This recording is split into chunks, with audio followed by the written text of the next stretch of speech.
Pamela Lerime, Presidente della Confederazione Marca Trevisana del mestiere comunicazione. Presidente, oggi qui a Treviso, anzi nella Marca Trevisana, avete chiamato i vostri colleghi d'Italia per una giornata molto particolare che sta a scavalco tra un confronto e un po' di formazione, perché avevate delle cose molto belle da fargli vedere. Sì, confronto, anche la nascita richiamare anche un po' la storia delle nostre attività.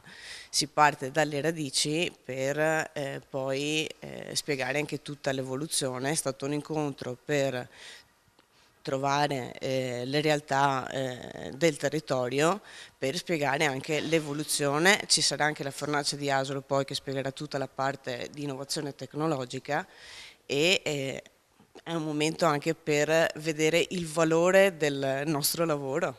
Un po' il passato, uno sguardo al passato per andare verso il Molto futuro. importanti. Ascolti, poi nel pomeriggio andate anche a Bassano, vero? Sì, andiamo a vedere il museo di Bassano dove ci saranno tutti i cenni storici sempre dell'argomento e andiamo a vedere il museo. Ascolti, la categoria ha delle radici molto antiche, perché qui stiamo vivendo l'antichità, e per il futuro come lo vede qui nel territorio? Beh, come categoria ha delle radici molto solide, speriamo che reagisca molto bene per i problemi della crisi e si sappia adeguare come abbiamo sempre fatto anche per il futuro.